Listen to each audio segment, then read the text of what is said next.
In history, those who left their mark haven't always tried to be on the good side of world events, and the golden age of piracy was filled with notorious captains and sailors who decided to rob the high seas. But one of these pirates would be a woman who would become a feared name across the seas of the West Indies, Anne Bonny. Anne was born near Cork in Ireland, the illegitimate daughter of a lawyer, William Cormac, and his maidservant Mary Brennan. William was already married, and when his wife was away at her mother-in-law's house recovering from an illness, he began an affair with Mary. When she first gave birth to Anne, William tried to present her as his legitimate daughter, which obviously didn't go down well with the rest of his family. He moved to London with his daughter, dressing her as a boy and calling her Andy, also bringing her up to be a lawyer's clerk. It was Cormac's wife who came from a wealthy background, and when she found out, she stopped her husband's allowance. Left with little choice but to start again, William made the decision to move to the province of Carolina, an area that covered large amounts of the southeast of present-day USA. He took Anne and her mother Mary with him, setting them up as a family. This early part of Anne's life was unusual, and the idea of presenting as a boy would come up in later years during her piratical career. William tried to set up as a lawyer but struggled to find enough work. However, his knowledge of the law and salesman skills allowed him to gain enough money to buy a townhouse as a home for his new family and a plantation. Little is known of Anne's childhood years in America, but when she was about 12, her mother died. After this, the fiery temper she would become known for came out, and apparently when she was 13, she stabbed a servant girl. It was an omen of what she would become. When she was 20 years old in 1718, Anne met a penniless sailor called James Bonny and married him. Her father was very disapproving of the marriage, and even more so when it became clear James hoped to one day gain his new father-in-law's plantation. Anne was thrown out into the street, and the young couple decided to move to Nassau, on New Providence Island in the Bahamas. Specifically, there was a pirate colony in Nassau, in modern times known as the Republic of Pirates. The Republic of Pirates was a relaxed confederacy run by pirates and privateers turned pirates, governed by an informal code to treat other pirates with civility and to vote on who led their ships. Anne and James looked for work on the island, rubbing shoulders with many pirates in the taverns. It wasn't long before James, in a bid to make money for himself and his young wife, became an informer for the governor of the island, something which Anne apparently disliked. Eventually, Anne met with John Rackham, otherwise known by the name Calico Jack, due to his colourful calico clothing, and the pair became lovers. Calico Jack had arrived in the Bahamas in 1719 when a king's pardon was offered to all pirates who surrendered to the authorities. James was understandably angry when he found out, but Jack decided to ask him to divorce Anne if he was paid a sum of money. James refused, so instead, Jack convinced Anne to run away with him to sea.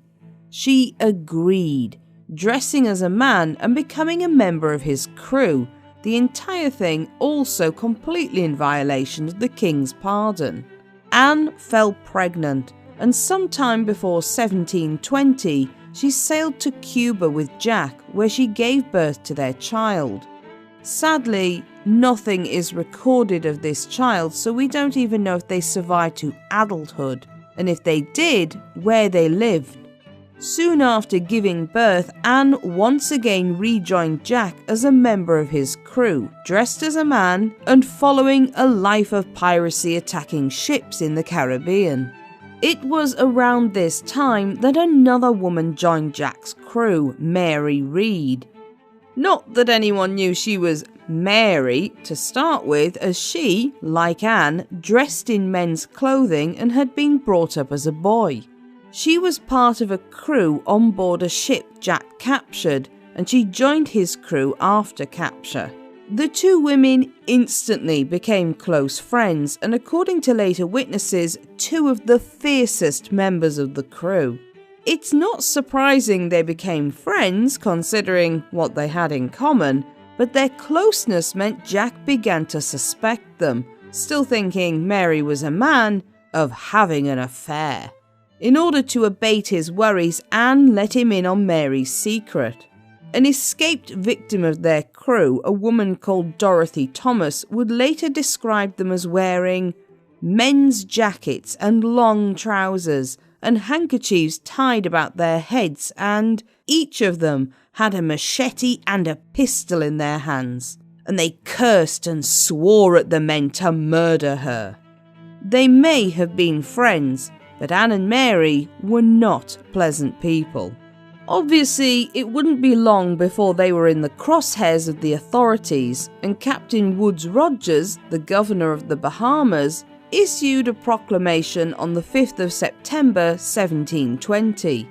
It was printed in the Boston Gazette and stated that Calico Jack had, along with 12 others, including 2 women, by name Anne Fulford, alias Bonnie, and Mary Reed, stolen a 12-ton sloop named the William.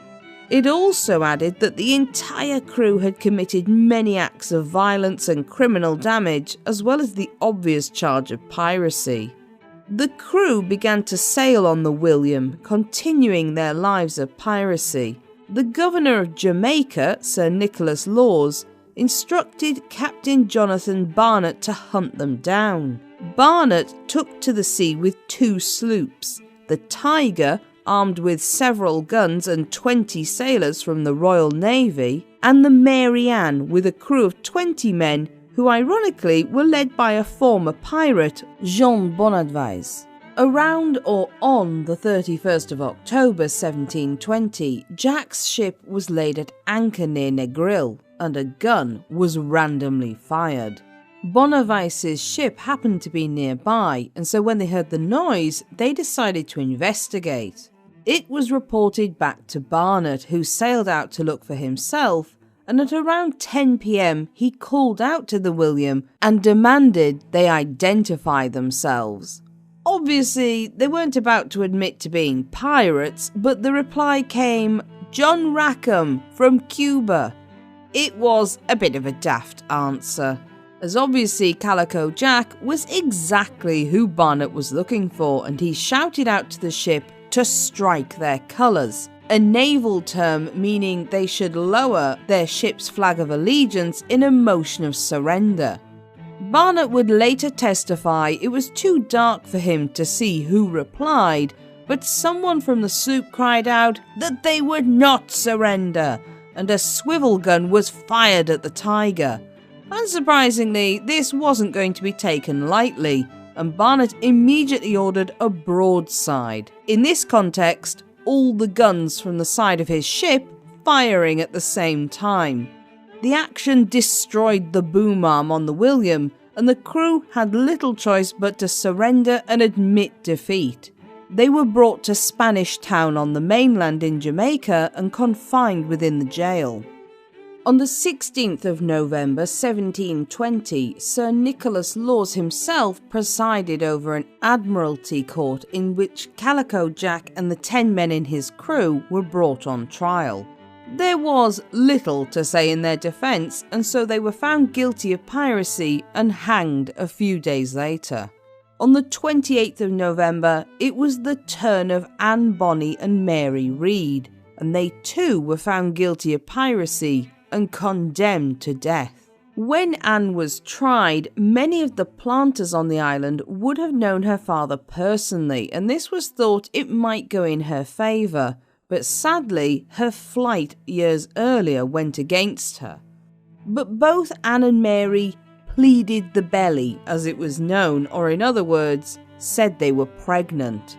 Being pregnant automatically meant a woman's sentence was postponed at least until after she had given birth. While it seems extraordinary that both women were pregnant at the trial, they would of course have had to prove it. Mary Read would die while still in prison, most likely from a postpartum infection, and she was buried on the 28th of April 1721. Anne, on the other hand, has a much more mysterious fate. There is no record of either her burial or her release, which has led to speculation over Anne possibly escaping justice. While the evidence is scanty and likely just a romantic notion, some of Anne's descendants claim to have found sources showing her father managed to secure her release from jail and brought her to Charlestown, South Carolina. Here, she apparently gave birth to Calico Jack's second child before going on to marry a man called Joseph Burley. Anne would then supposedly give birth to 8 more children and die a respectable woman in 1782 at the age of 84. However, this is very fragile evidence and sadly not likely, especially considering Anne's character. It's far more likely that the burial records for Anne are simply missing or in a place no one has looked yet, and that she likely died around the same time as Mary in 1721. Anne was a fascinating character from the golden age of piracy though, and despite the awful nature of the fact she was a violent and bloodthirsty pirate, she was also a pioneer in being a female pirate. She became part of a male-dominated world by using a combination of cross-dressing, seduction and violence, rebelling against the constraints of the lifestyle demanded of women in the early 18th century. Love her or hate her, Anne Bonny certainly left a black-hearted mark in the pages of history. If you enjoyed this video, don't forget to like and subscribe so you don't miss any new documentaries.